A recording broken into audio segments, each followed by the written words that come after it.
죄인을 불러 회개시키러 왔다. 우리가 앞단락의 말씀을 기억나는지 모르겠습니다. 중풍병자를 고치신 내용이었죠. 중풍병자가 고침받는 기적이 어떻게 일어납니까? 중풍병자의 믿음이 아니라 그를 메고 왔던 4명의 친구의 믿음이, 그 믿음의 열정이 주를 기쁘게 하셨고, 또 그 믿음이 친구를 낫게 하는 그러한 기적의 은혜를 가져온 장면을 우리가 지난 시간을 통해서 살폈습니다. 그래서 지지난주에 이제 이 말씀을 끝을 맺으면서 여러분에게는 이런 친구가 있습니까? 라는 질문을 해드렸죠. 그때 이런 친구가 있을까요? 내가 힘들고 어려울 때, 내 가장 낙심스럽고 참 괴로움을 당하고 있을 때 내 곁에 다가와서 위로해주고 나의 아픔과 함께 할 수 있는 그러한 친구, 우리가 그런 친구도 필요한 것 같습니다. 믿음 생활하면서도 같은 믿음의 동료를 만나고 함께 신앙생활을 하면서 하나님 나라에 가기까지 아름다운 동료를 이루어가는 이 모습 또한 귀한 모습이죠. 그래서 하나님의 교회를 섬기면서 또 한 공동체를 섬겨 나가면서 각자에게 주어진 사명도 있거니와 또 연약한 자가 있다면 서로 돌아보아 격려해주고 힘을 준다면 참 우리가 아름다운 영적 공동체로서 하나님께서 기뻐하시는 그러한 우리의 교회가 될 줄 믿습니다. 이 4명의 친구를 한번 생각해 보십시오. 참 친구를 데려온다고 얼마나 애를 썼습니까?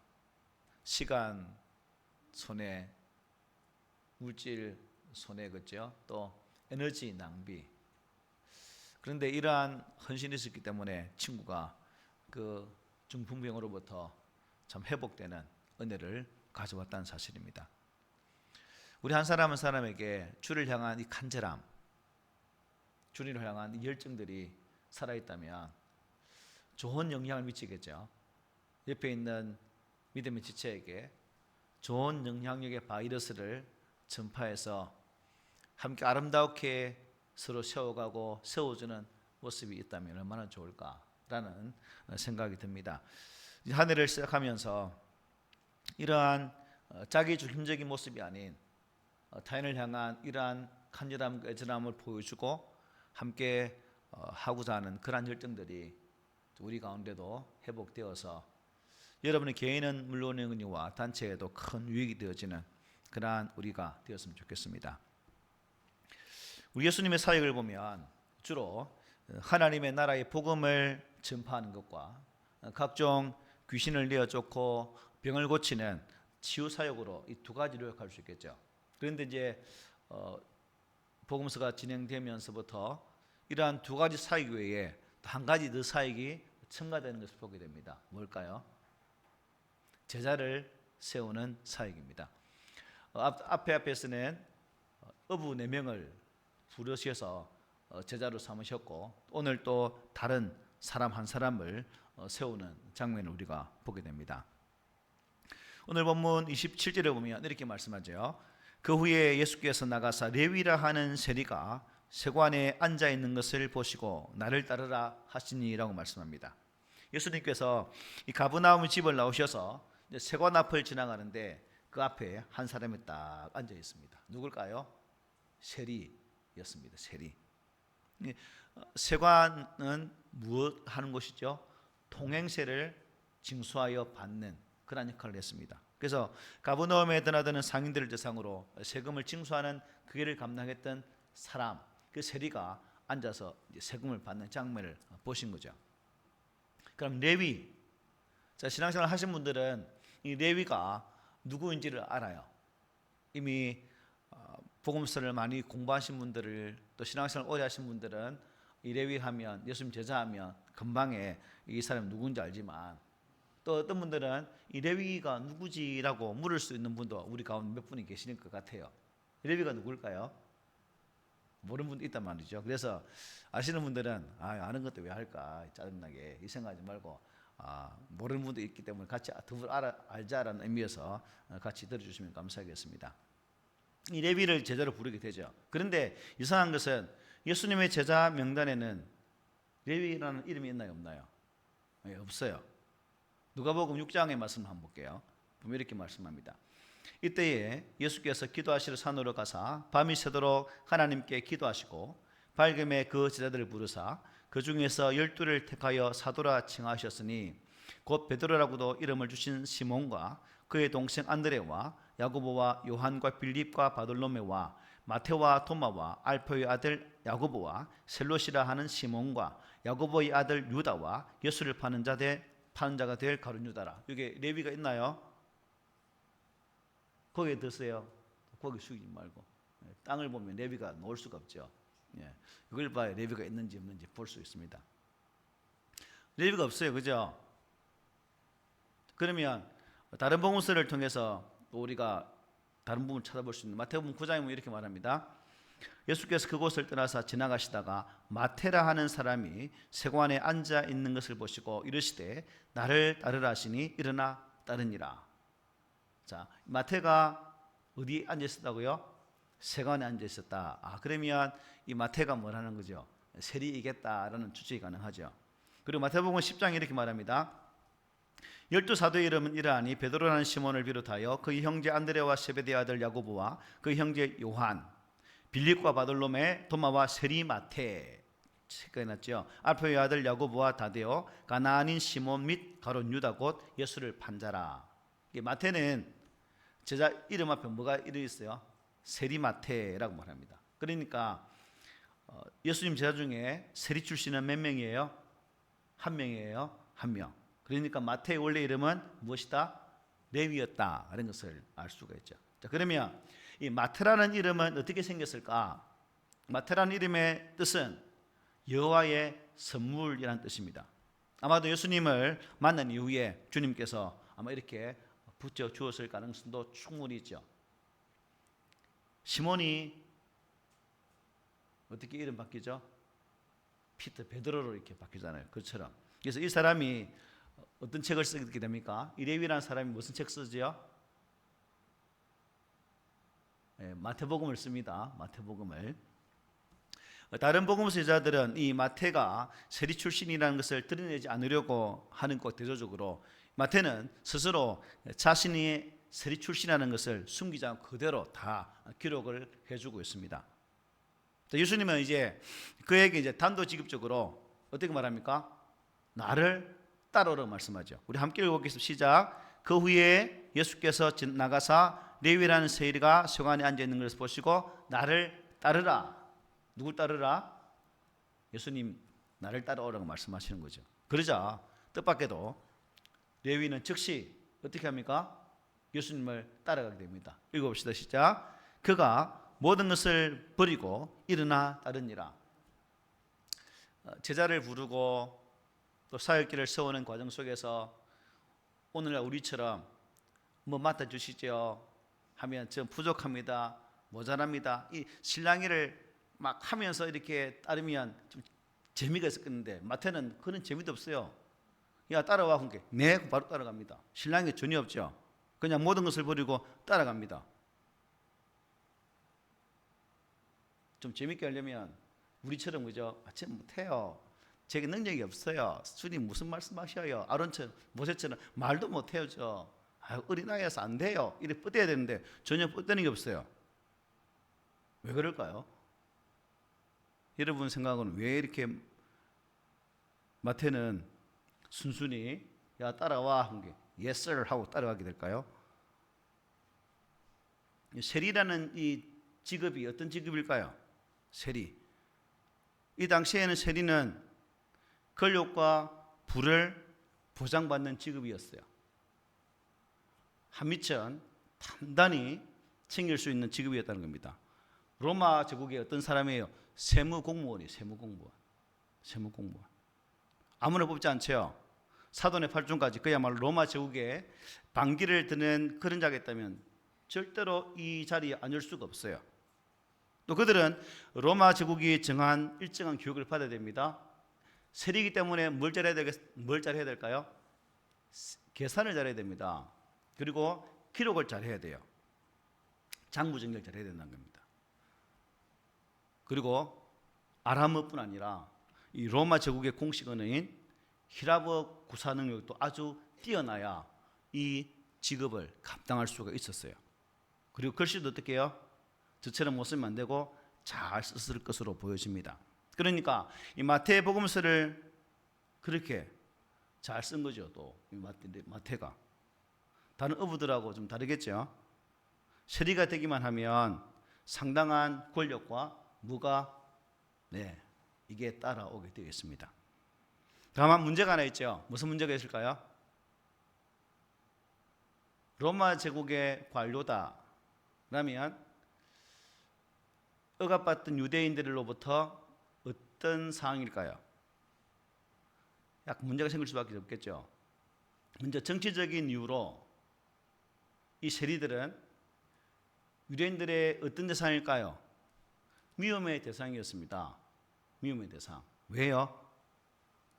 우리 일제시대 때 일제에 앞잡이한 사람들이 우리 조선인들로부터 평판이 좋았나요? 아니면 아주 나빴나요? 나빴죠. 똑같은 그런 입장에서 보면 이해될 것 같습니다. 그래서 이분들은, 이 세리들은 친로마 성향을 띤 그런 사람들로 볼 수가 있습니다. 그래서 이스라엘 백성들로부터 배척을 받죠. 죄인 취급을 받는 그러한 류의 사람이었습니다. 철저한 매국노로 손가락질 받았죠. 또 이 사람들은 세리이기 때문에 세관에 있었기 때문에 로마 정부에 일정한 세를 내고 나머지는 어떻게 해요? 자신의 주머니에 넣었다는 겁니다. 즉 부당한 이익을 많이 얻었기 때문에 유대인들로부터 그렇게 인정을 받지 못했죠. 그야말로 혐오스러운 존재, 죄인, 창녀와 비슷한 그런 사람들입니다. 그래서 누가복음 18장 11절에 보면 이 바리새인과 세리의 기도를 보면 세리는 제단 가까이 나가지도 못하는데 뒤에 서서 바리새인들이 이렇게 기록하죠. 하나님이여, 나는 다른 사람들 곧 토색, 불의, 간음하는 자들과 같지 아니하고 이 세리와도 같지 아니함을 감사하나이다. 이 세리는 유대인들로부터 완전히 사람 취급받지 못하는 그런 상황이었습니다.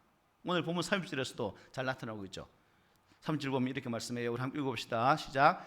바리새인과 그들의 서기관들이 그 제자들을 비방하여 이르되 너희가 어찌하여 세리와 죄인과 함께 먹고 마시느냐.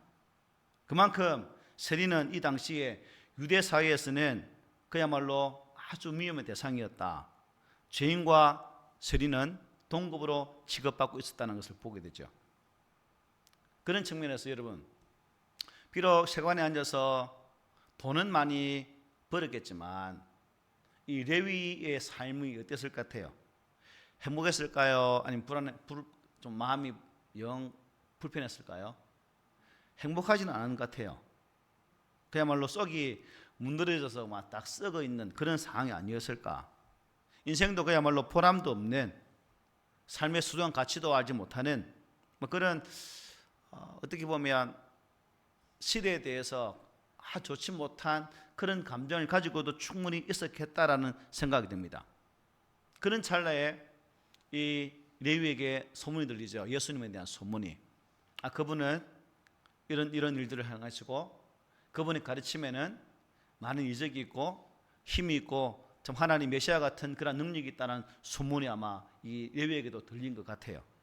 그런데 어느 날 그 예수가 자신 앞으로 지나갑니다. 그리고 그 레위하고 예수님이 눈을 탁 마주쳤어요. 레위 입장에서는 어땠을까요? 가슴이 두근반 세근반 뛰지 않았겠습니까? 요즘 젊은 애들이 연예인 만나면 그야말로 막 까무리치는 것처럼 아마 이 레위도 예수님의 눈을 보시고 놀랐을 거예요. 그런데 그 놀라고 있는 그 자리에서 팔로미, 야 따라와 하거든요. 얼마나 놀랐겠습니까? 이분이 왜 이래? 그 놀란 감정 수술을 기울일 리 없이 그냥 예수님을 따라서 가게 됩니다.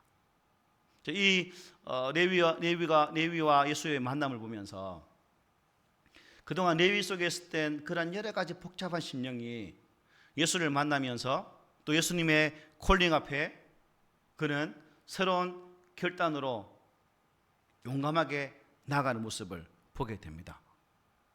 자신의 지난 생활을 어떻게 하려고 한 거예요? 이제 다 청산하고 정말 메시아이신 예수 그리스도를 따르고자 하는 그 결심이 모든 것을 버려두게 되어지는 그러한 용기를 나타내게 되었다는 겁니다. 이후 여러분 레위의 행동을 보면 우리는 당시에 레위의 마음을 짐작할 수가 있습니다. 29절에 보면 이렇게 말해요.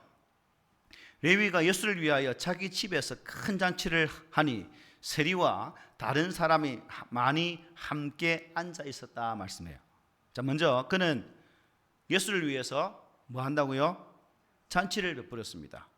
보통 잔치가 아니라 아주 큰 잔치였다. 뭔가 여러분 기뻐할 만한 특별한 일이 있다는 뜻이겠죠.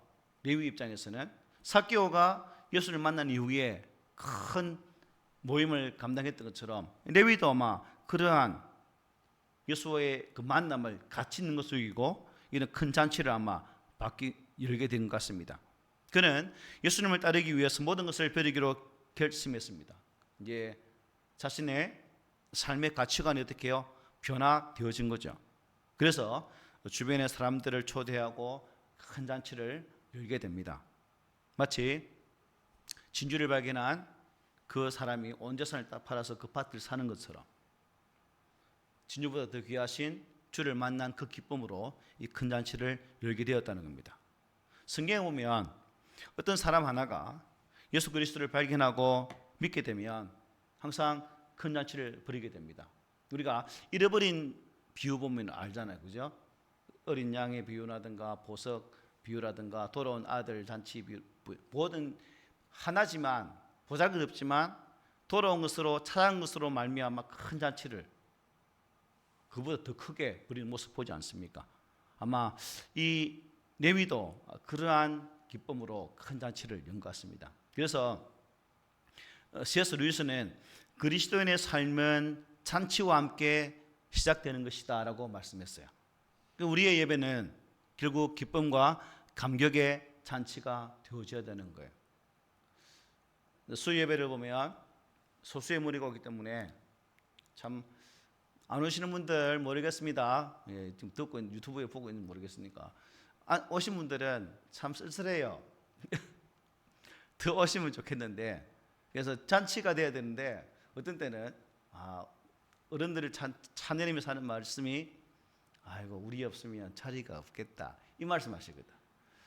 참 그 말 들을 때마다 내 마음이 무너집니다. 그냥 어쨌든 예배는 감격이 있어야 되고 잔치와 같은 그런 기쁨이 있어야 됩니다. 또한 잔치는 여기서만 열리는 것이 아닙니다. 예수님께서는 주인 하나 회개하면 어땠어요? 어디에서요? 하늘나라에서도 큰 잔치가 열린다고 말씀하죠. 또 여기에서 우리가 볼 수 있는 게 뭐냐면 동료 세리들과 많은 사람들을 부르고 아는 많은 사람들을 초대했다는 거예요. 그런데 29절을 한번 보면 여기서 키포인트가 있습니다. 누굴 위해서요? 예수를 위해서. 예수를 위해서 잔치를 했다는 겁니다.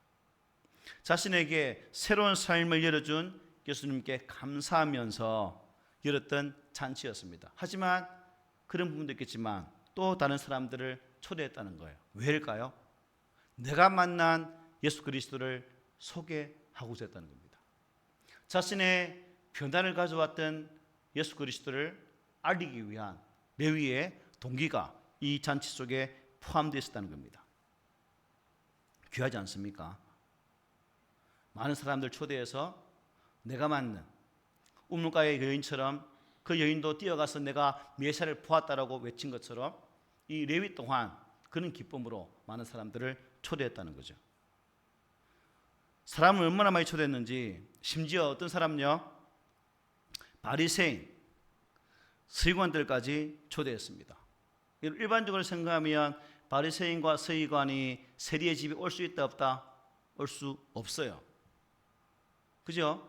왜요? 바리새인 입장에서는 죄인이잖아요. 매국노잖아요. 레위가 함께할 수 없어요. 이 서기관 바리새인들이. 그런데 어쩐 일인지 그 초대 응해서 이 자리에 지금 함께 있습니다. 그리고 또 다른 목적이 있겠죠. 예수에 대한 정보를 캐기 위한 의미도 있겠죠. 비난하려고. 그들은 그 초대 자리에서 예수의 제자들을 향해 비방을 합니다. 3절 함도 보면 바리새인과 그들의 서기관들이 그 제자들을 비방하여 이르되 너희가 어찌하여 세리와 죄인과 함께 먹고 마시느냐. 여러분은 이 장면에서 무엇을 느꼈습니까?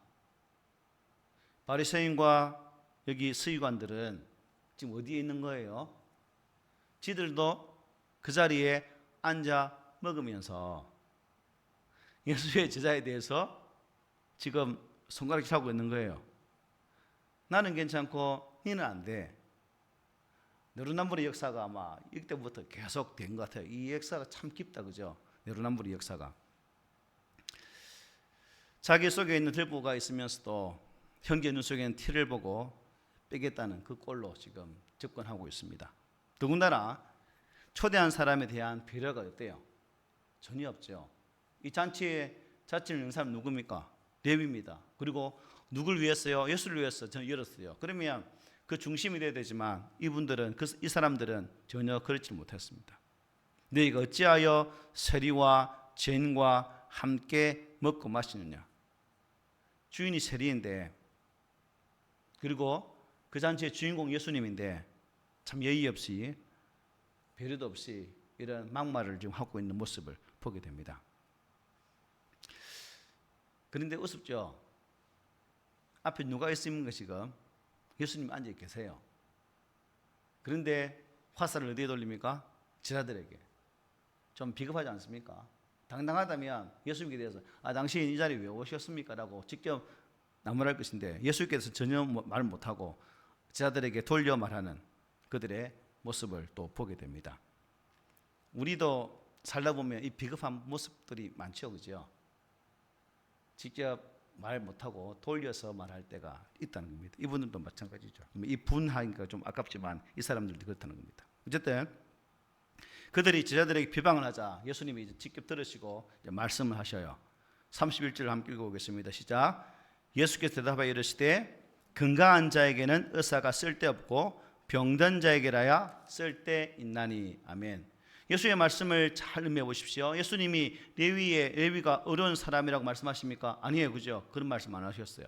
지금 예수님은 그가 어려운 사람이라서 그와 함께 앉아 있는 것이 아니에요. 그를 뭐 하기 위해서요? 회개시키려 함이었습니다. 그로 하여금 새로운 삶을 사시게 하시려고 그 자리에 참석하신 거예요. 자, 그러면서 중요한 말씀하신 거죠. 건강한 자에게는 의사가 쓸데없고 병든 자에게라야 쓸데가 있다는 말씀입니다. 아파보지 않은 사람이 유능한 의사의 그 존재에 대해서 얼마나 여러분 소중함을 알겠습니까? 저같이 큰 병에 한 번도 안 걸린 사람은 큰 병에 걸려서 아파 수술한 사람 그 마음 모르잖아요. 똑같은 거죠. 그러면서 예수님은 자신이 오신 목적을 분명하게 말씀하십니다. 우리 32절 다 함께 읽어보겠습니다. 시작.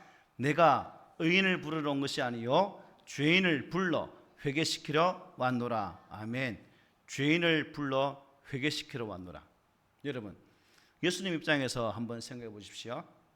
보통 사람들은 죄인들을 좋아합니까? 좋아하지 않습니까? 좋아하지 않아요. 보통 의인들을 선택하죠. 우리들도 내 이름에 유익을 줄 사람과 친하지 그렇지 않은 사람과는 여러분 친하게 지냅니까? 우리도 그래요. 똑같아요. 죄인들은 단지 멸시의 대상일 뿐입니다. 그런데 예수님은 사람들에게 지탄의 대상이 되고 있는 세리를 당신의 제자로 불러주셨어요. 지난번에는 어부 4명을 부르시더니 이제는 죄인과 같은 세리를 부르고 계십니다. 그들과 함께 다니면 뭐가 좋은 일이 있겠습니까, 여러분? 아이고 죄인과 함께하는 아이고 네가 메시아라고 이런 소리밖에 안 듣겠죠. 여기에는 아주 중요한 복음 메시지가 있는 거죠. 죄인들을 불러서 회개시켜서 당신의 뜻을 이루는 일에 사용하시는 목적이 있다는 겁니다. 사람을 구원하는 것을 보면 여러분은 모르겠습니다.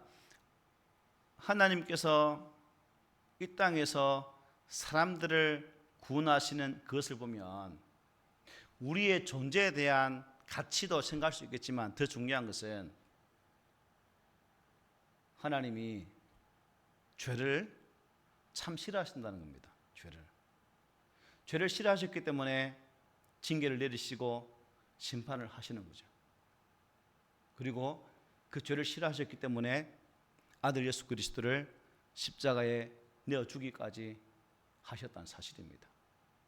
그 죄를 없게 하시려고 그렇다는 거죠. 그걸 보면서 참 우리가 예수 그리스도를 믿는다는 그 의미도 중요하겠지만 좀 하나님께서 이 땅 위에 오셔서 친히 죄인이 되셔서 나를 위해 친히 죽어주셨다는 이 사실이 참 너무 귀하다는 겁니다. 더 가치 있고 의미 있는 일이죠. 예수님은 이런 양의 비유를 통해서 잃어버린 것의 비유를 통해서 그 잃어버린 하나에 초점을 맞추는 것을 보게 되죠. 그런 의미에서 우리가 예수 그리스도 안에서 구원받는 백성으로서 과연 나는 지금 어떤 삶을 살고 있는가? 예수님께서 관심을 가지고 당신의 사역을 열어가신 것처럼 우리 또한 그러한 것에 관심을 두고 예수 그리스도를 믿고 따르고 있는가라는 질문을 한 번쯤 해봐야 되지 않을까? 지금 나의 인생에서 어떤 새로운 의미를 두고 나는 살고 있는가? 2025년 출발하면서 올 한 해도 그냥 잘 먹고 잘 사는 것에 집중하고 내가 건강한 것에 집중하여 산다면 우리하고 세상 사람들하고 차이가 뭐가 있겠습니까? 아무것도 차이가 없죠. 똑같죠. 그러나 우리가 예수를 믿는 사람이라면 이 하늘을 열어가면서 그들과 동일한 이러한 기도 제목을 나눌지라도 그 속에 또 다른 의미를 두고 이 하늘을 살아가자 하는 것입니다. 우리 예수님께서 이 땅에 오셔서 기꺼이 하나님께 기뻐하실 길을 걸어가신 것처럼 오늘 본문에 등장하는 레위가 예수를 만난 이후에 큰 자치를 베풀어서 예수를 위해 열어주었던 것처럼 이제 우리가 우리의 인생 속에서 나를 만난 그 예수 그리스도를 진정으로 높여드릴 수 있는 그런 모습으로 살아가자는 것입니다. 죄의 노예가 아닌 진정한 예수 그리스도의 종으로서의 삶을 살아가는 그 은혜가 우리에게 필요하다는 거죠. 문제는 이러한 깨달음이 우리 스스로는 할 수 없다는 거죠. 그러므로 매 순간마다 우리는 성령의 도우심을 구해야 되는 것이고 그 성령께서 또 깨닫게 하실 때마다 우리 가장 중요한 게 뭐냐면 순종입니다. 우리는 그 자리까지 못 나가죠. 항상 깨닫는 그 자리까지는 잘 나가는데 깨달음에서부터 진일보된 순종의 자리까지 나가지 못하고 도중에 서버리는 경우가 많다는 겁니다. 그래서 올 한 해는 이런 말씀을 보면서 참 예수님의 부르심 앞에는 어떠한 사람도 구분이 없는 것처럼 이제 우리가 부름받은 성도의 한 사람으로서 예수님 당시 어부도 세리도 부름받아서 예수 제자가 되는 것처럼 오늘 이 시대에는 누가 제자입니까? 바로 예수 믿는 자들이죠. 그래서 우리가 이 예수의 부르심 앞에 진실로 나의 부르심의 의미를 깨닫고 또 감사하면서 구주 예수 그리스도를 온전히 드러낼 수 있는 자리까지 나아가고 올 한 해는 그냥 깨달음으로 자리가 아니라 순종의 자리까지 나아간다면 얼마나 좋을까라는 그러한 생각이 듭니다. 예수님은 우리를 통해서 지금도 일하고 계십니다. 제자는 완성되어진 자가 아니라 예수를 만남을 통해서 비로소 만들어져가는 사람들이었습니다. 성도도 마찬가지죠. 여러분이 완벽해서 구원받았습니까? 아닙니다. 우리 지금도 예수님이 우리를 만들어가고 있습니다. 온전한 성도로. 우리의 그릇 때문에도 불구하고 불러주셨고 나의 그릇 때문에도 나를 또 사랑해 주셨고 그 사랑을 통해 지금도 나를 만들어가고 있다는 사실입니다. 그래서 나를 불러주시고 용서해 주시고 또 치료해 주시고 말씀으로 훈련시켜 나갈 때 저와 여러분들이 순종인 자리까지 나가는 그 은혜가 있기를 바랍니다. 그래서 바라기는 레위와 같이 예수님이 나를 따르라 라고 말했을 때 레위가 그냥 모든 것을 버려두고 순종하며 나갔던 것처럼 저와 여러분들도 이 시대에 부름받은 성도로서 하나님의 뜻을 앞세우고 당당히 나아갈 수 있는 그러한 믿음, 그리고 그 믿음을 통해서 저와 여러분들이 주님께로부터 칭찬 들을 수 있는 그러한 귀한 성도가 되시기를, 그리고 오늘 이 시대를 열어가는 참된 제자가 되시기를 오늘 말씀으로 부탁을 드립니다.